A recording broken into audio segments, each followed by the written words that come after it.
출애굽기 6장 1절로 3절입니다. 제가 생각을 하겠습니다. 여호와께서 모세에게 이르시되 이제 내가 바로에게 하는 일을 너가 보리라. 강한 손으로 말미암아 바로가 그들을 그의 땅에서 쫓아내니라. 하나님이 모세에게 말씀하여 이르시되 나는 여호와니라. 내가 아브라함, 이삭, 야곱에게 전능의 하나님으로 나타났으나 나의 이름을 여호와로는 그들에게 알리지 아니하였고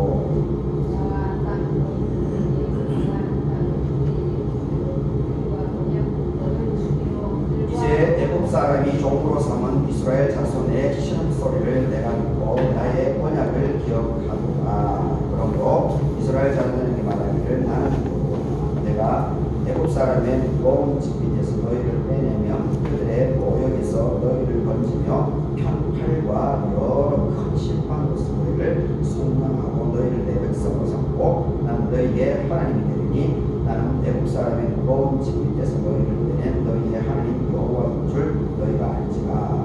내가 아브라함과 이삭과 야곱에게 주기로 맹세한 땅으로 너희를 인도하고 그 땅을 너희에게 주어 기업을 삼게 하리라. 나는 여호와라 하셨다 하라.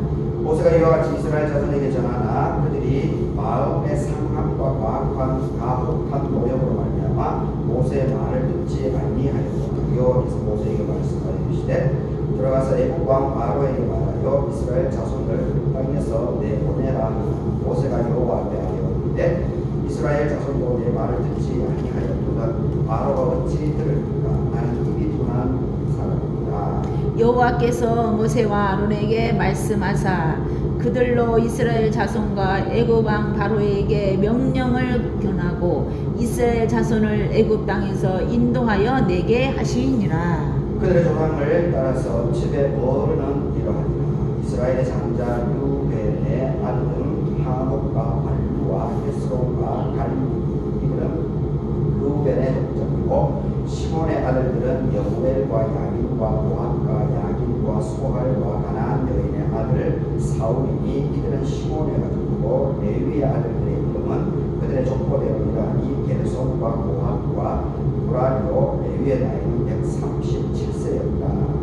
게르손의 아들들은 그들의 가족대로 람니와 시므이요. 고핫의 아들들은 아브람과 이스할과 헤브론과 우시에고 고핫의 나이는 133세였고 무라리의 아들들은 마훌리와 무시.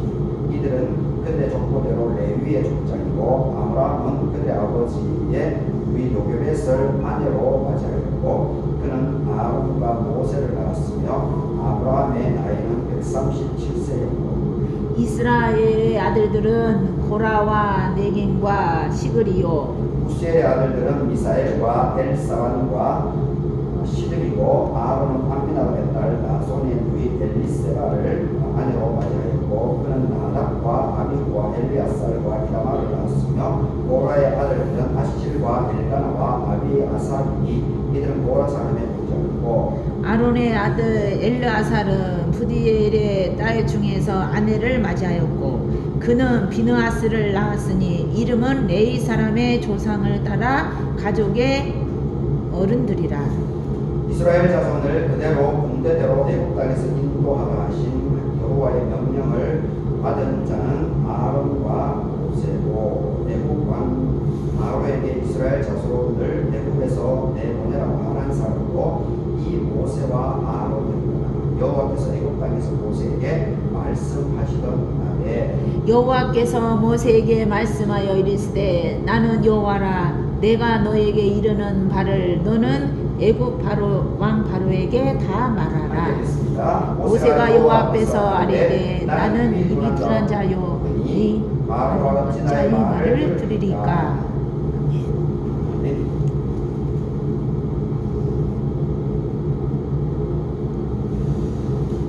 오늘 이 본문으로 이스라엘 자손 내 신음소리를 듣고 언약을 기억한다. 이스라엘 자손의 신음소리를 듣고 언약을 기억한다. 말씀을 생각을 해보도록 하겠습니다. 오늘 사순절 세 번째 주 수요일입니다. 수요일을 집중하시는 여러분에게 하나님의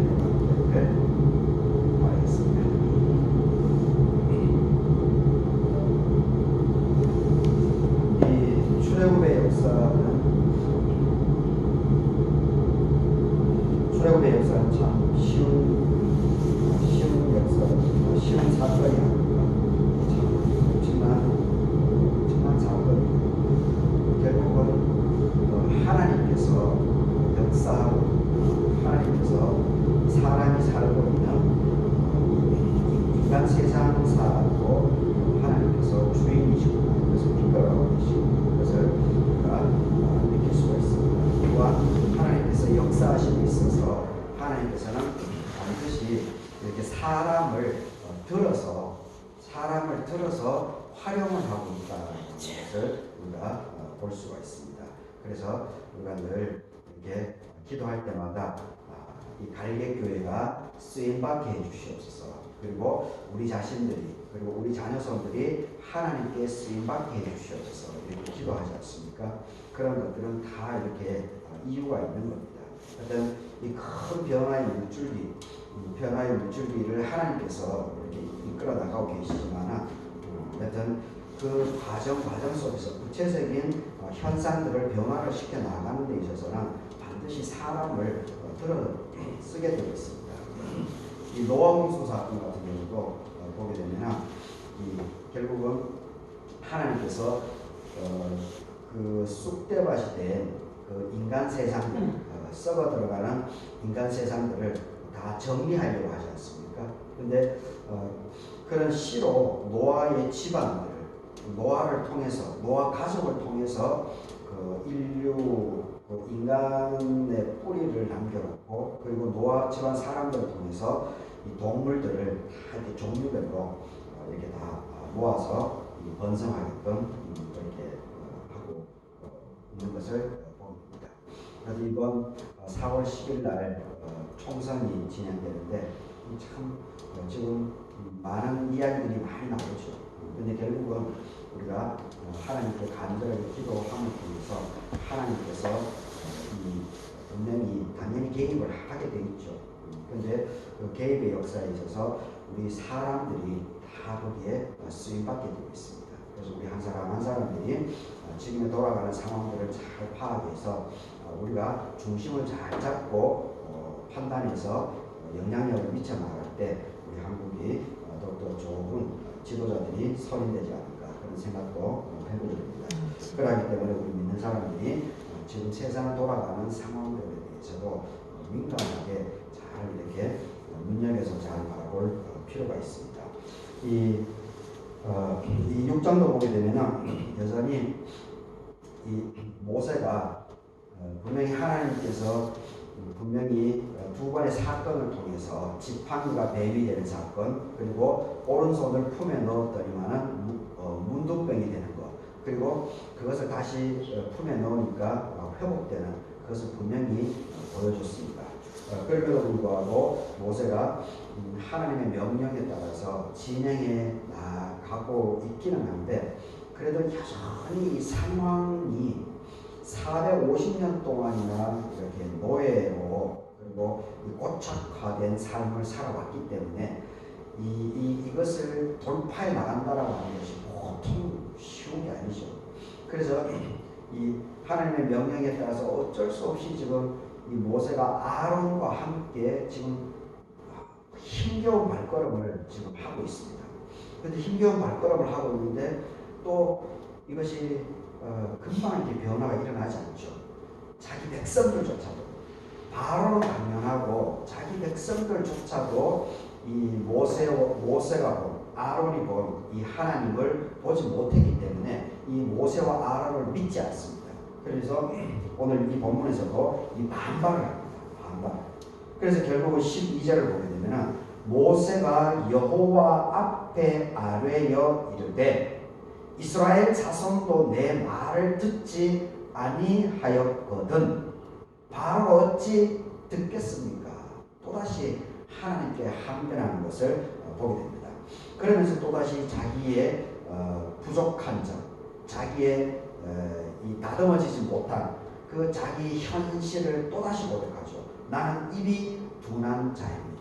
또 이렇게, 그러니까 이게 참 이게 아주 상징적인 부분인데, 우리에게 주어진 우리의 삶이 잘 풀려져 나갈 때는 막 자신감이 생기죠. 자신감이 생겨서 이렇게 난관들도 금방 헤쳐나갈 것 같이 이렇게 자신감이 생기는데, 근데 분명히 모세는 하나님을 대면을 했죠.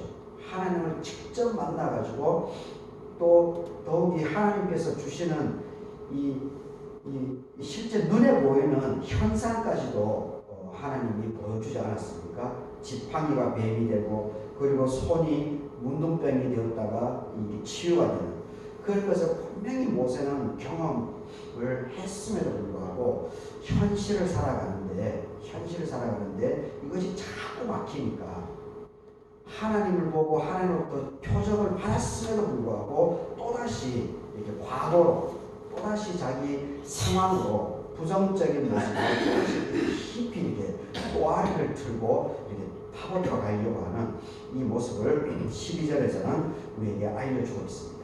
이게 참 우리 믿음 생활하는 데서도 이와 같은 동일한 사건들, 동일한 일들이 여전히 반복되는 그러한 것을 볼 수가 있습니다. 근데 이러한 부분에 있어가지고 정말 자기 확신이 없으면은 이것을 돌파해 나갈 수가 없습니다. 제가 이제 이 성경의 이야기는 아니지만은 우리 조선 시대의 그 이순신이라고 하는 장군을 이순신에 대해서 살펴보게 되면은 이 12절 이 모세의 이 모습보다 사실 이순신의 이 명량해전을 대하는 그 모습이 훨씬 대단합니다. 훨씬.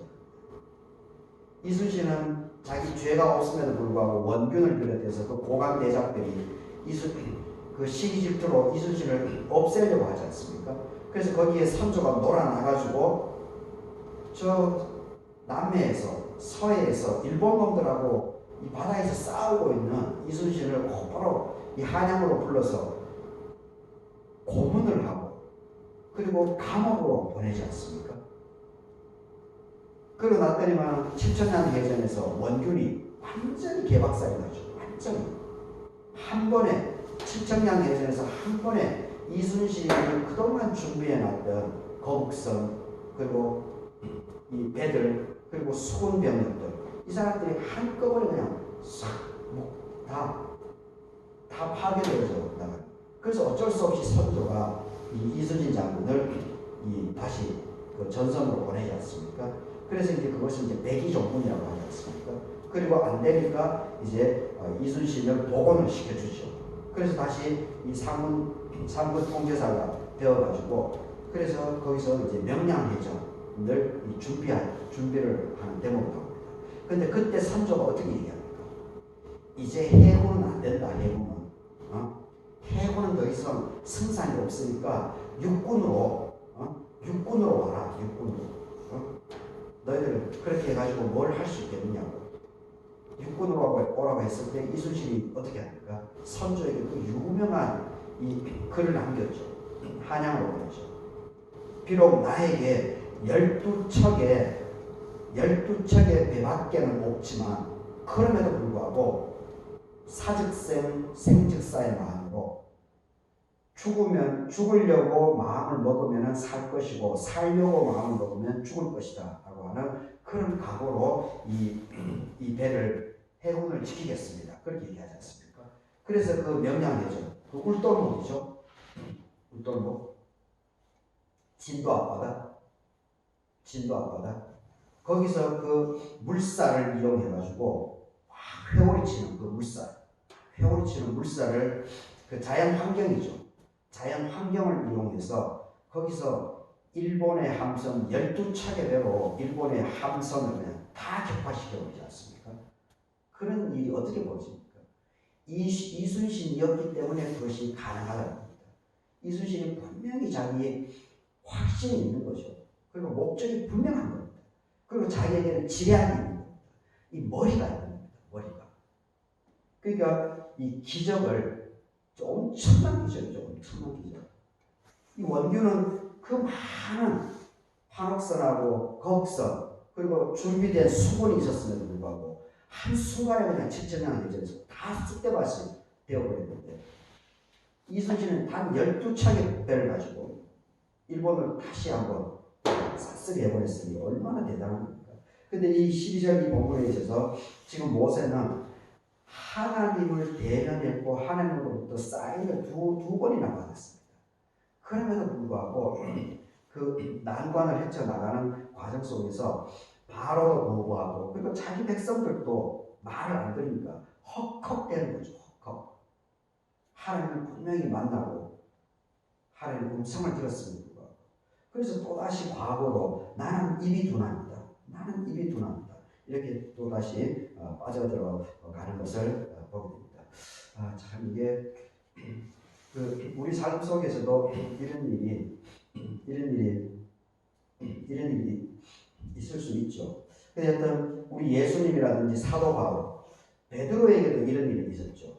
베드로도 예수님이 돌아가시는 그 겟세마네 동산, 그 법정 심판, 빌라도의 심판, 거기서 새벽에 예수님을 3번이나 부인하는 그런 사건이 있지 않았습니까? 예수님을 가장 가까이서 따라 다녔던 베드로였음에도 불구하고 이 신념이 없었던 거죠.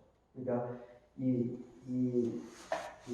머리로 무장하고, 그리고 몸으로 이 따듬어지는 이러한 훈련들이 제대로 갖추어져 있지 않았기 때문에 그런 것을 보게 됩니다. 그런데 결국은 마가다락방에서 성령 강림의 사건을 통해서 베드로가 이제 온전히 변화가 일어나죠.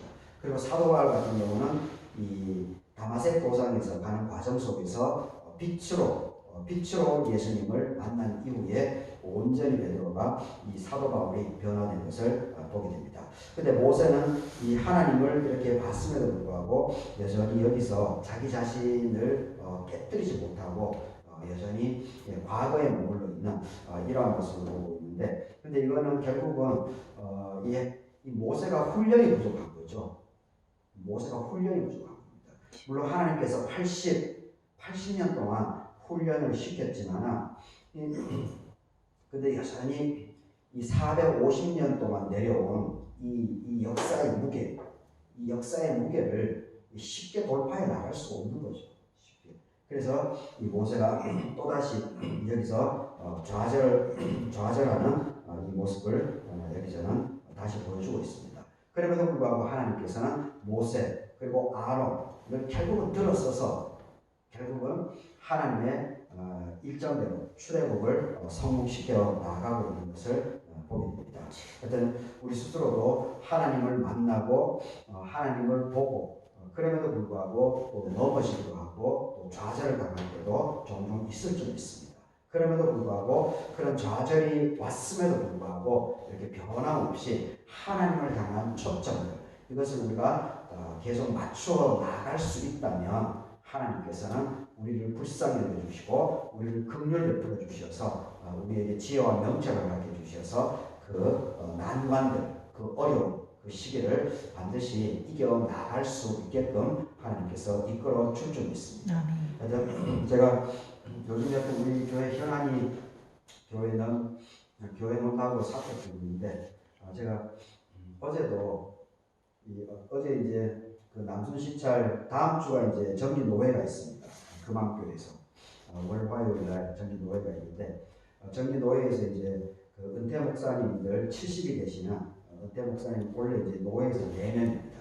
그리고 우리 시찰에서는 이제 2분입니다. 쌍지중앙교회 순장에 있는 쌍지중앙교회 정광인 목사님, 그리고 남원에 이제 옥률교회에 있는 정정근 목사님, 이분들이 이제 원래 은퇴를 하는데, 그래서 어제 이 남순시찰 이 두 분을 이제 환송을 노회에서도 공식 그 환송을 송별을 하지만은 우리 시찰에서도 이제 같이 생활을 했기 때문에 이 두 분을 이제 송별회를 하려고 임시로 순창에서 모였었는데, 그분들 쌍지중앙교회는 그래도 교인들이 한 40명 이 정도는 됩니다.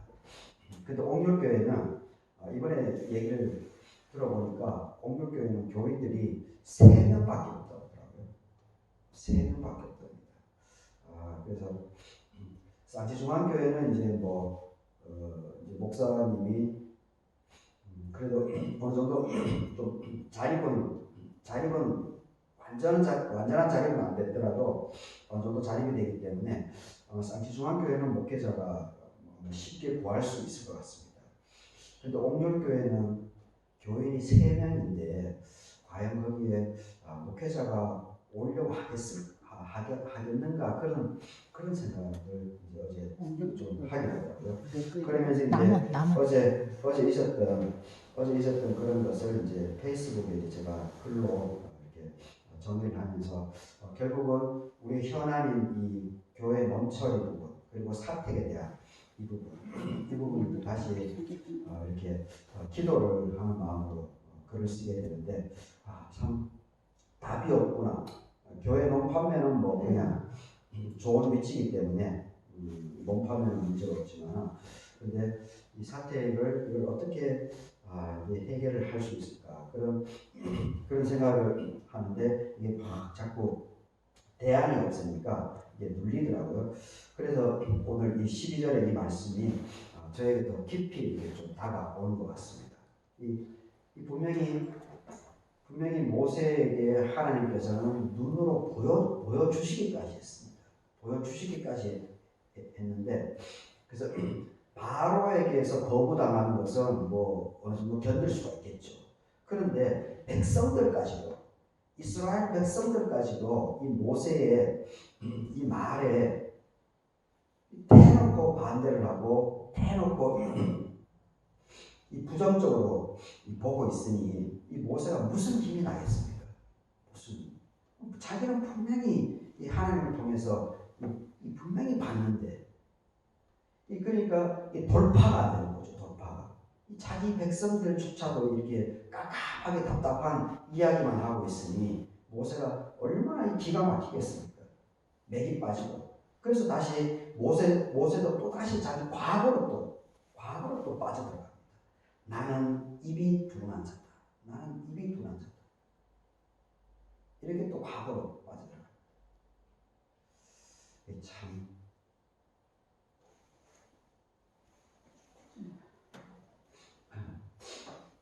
제가 오늘 조금 더 우리 현장하고 조금 더 결부해서 보게 되면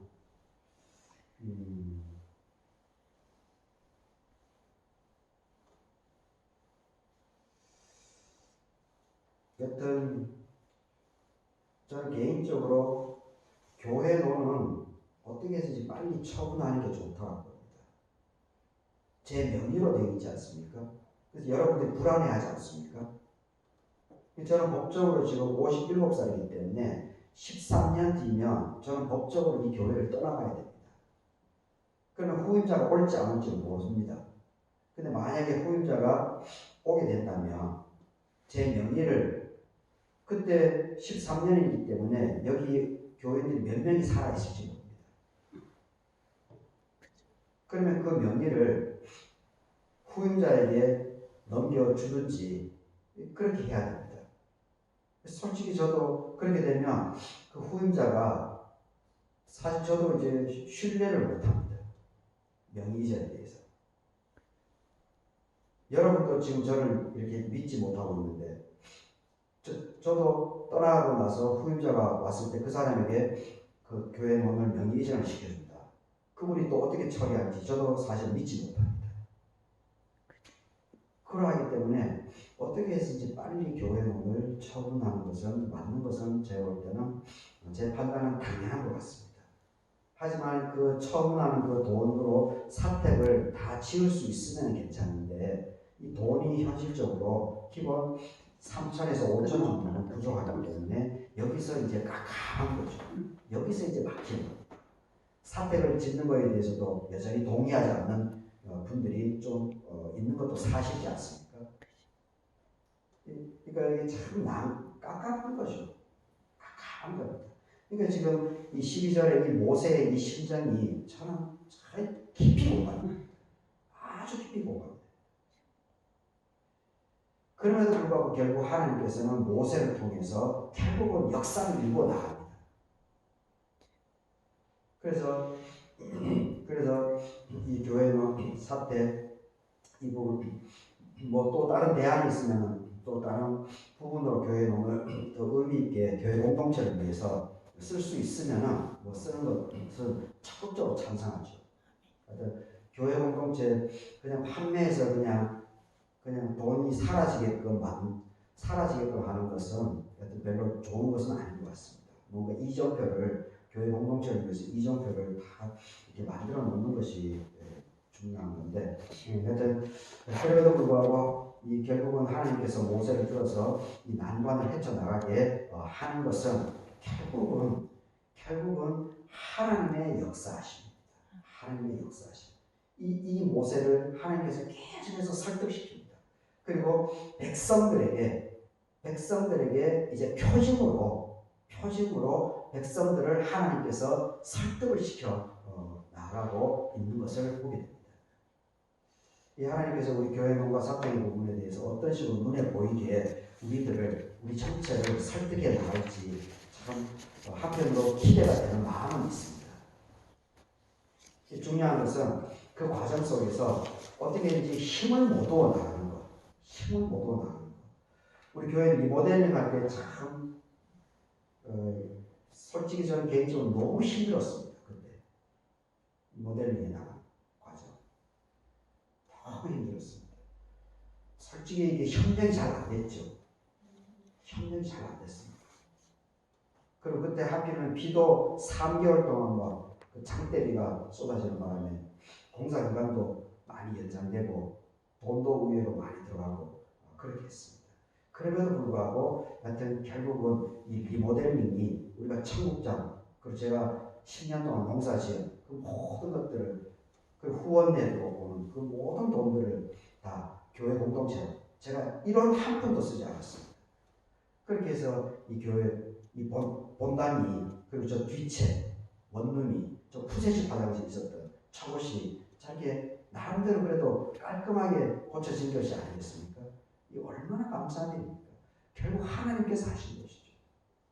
뒤죽박죽이 됐지만 그럼에도 불구하고 하나님께서 앞서서 이 교회를 그나마 이 정도로 만들어냈습니다. 그리고 이번에 안정욱 집사님 돌아가시는 통해서 나성호 신영욱 집사님, 그리고 그 언니 가족을 통해서 또 이 내부가 또 이렇게 아담하게, 그리고 전주에 있는 금암교회를 통해서 2년 동안 첫 번째는 저 비가리바, 그리고 그 이르면은 여기 내부, 이것을 또 금암교회에서 이렇게 하나님께서 붙여주셔서 해결되어져 나가지 않았습니까? 그래서 이 본당은 정말 제가 볼 때는 깔끔하게 됐습니다. 물론 저 원룸하고 식당 부분, 교육관 부분이 좀 아쉽긴 하죠. 합니다. 그럼에도 불구하고 우리 교회 공동체가 이렇게 생활하기에는 그나마 아쉬운 대로 좀 반듯하지는 않지만 그래도 이렇게 생활할 수 있는 그런 여지는 마련된 것 같습니다. 그래서 이번에 어떻게 저는 개인적으로 그 논부분이 잘 힘이 못 얻어져가지고 이 사택을 온전하게 지어나가는 쪽으로 우리가 방향들을, 마음들을 그것도 잘 모두어서 지금 부족한 그 돈을 제가 지금 계속 이 부족한 돈을 해결하기 위해서 어떻게 할 수 있을까 그 기도를 계속 하고 있습니다. 그리고 제가 할 수 있는 그 대안들을 지금 계속 연구하고 있습니다. 한 가지 지금 여러분에게 말을 할 수는 없지만 아직도 한 가지 대안은 제가 지금 어느 정도 지금 한 70% 정도는 제가 대안을 지금 이렇게 세워 나가고 있습니다. 하여튼 이 모세가 여호와 앞에 아뢰어서 결국은 하나님께서 앞서서 하게 되어 있습니다. 어떤 형태로든지. 근데 여기 이 과정 속에서 하나님의 인도하심에 대해서 우리가 좀 더 이렇게 민감하게, 그리고 좀 더 이렇게 장기적인 안목을 가지고 해안을 우리가 더 간구하면서 하나님의 인도하심, 하나님의 손길을 느낄 수가 있다면 아마 이 백성들은 반대를 하지 않았을 것입니다. 그런데 이 백성들은 450년 동안 찌들어져 있는 생활을 했기 때문에 전혀 볼 수가 없었던 거죠. 그래서 하나님께서 우리 갈릴교회를 위해서, 교회 공동체를 위해서 참 96년을 맞는 이 갈릴교회를 위해서 조금 더욱더 평안한 길로 우리 교회 공동체를 이끌어가 주시기를 더욱더 우리 스스로들이 마음을 모두어서 하나님께 더욱더 간절한 마음으로 기도할 수 있으면 좋겠습니다. 1절을 보게 되면 바로가 그들을 보내리라. 강한 손으로 말미암아 바로가 그들을 그의 땅에서 쫓아내리라. 강한 손으로 하나님의 강한 역사가 있겠다는 겁니다. 이 모세가 계속해서 좌절하고 하니까 하나님께서 또 말씀으로 이렇게 강한 역사가 일어날 것이다. 강한 역사가. 강한 바람이 불어가지고 바로도 거꾸로 뜨릴 것이다. 라고 이렇게 선언하고 있습니다. 이것이 나중에 이제 10가지 재앙으로 그 10가지 재앙, 9가지 재앙으로 먹혀들지 않으니까 결국 어떻게 됩니까? 마지막 10번째는 어떻게 합니까? 이 이집트의 모든 장자들을 다 없애버리죠. 다 없애는 방식으로 강력하게 역사하지 않습니까? 그렇게 했더니만 바로가 그때서야 손을 드는 것을 보게 됩니다. 5절을 보게 되면 이제 애굽 사람이 종으로 삼은 이스라엘 자손의 싫은 소리를 내가 듣고 나의 언약을 기억한다. 6절에 나는 여호와라. 450년 동안의 신음소리, 450년의 고달픔의 모습, 힘겨운, 버겁다, 나는 살고 싶다, 나는 멋있게 살아가고 싶다, 나는 내 삶의 주인이고 싶다, 이런 외침이 아닙니까?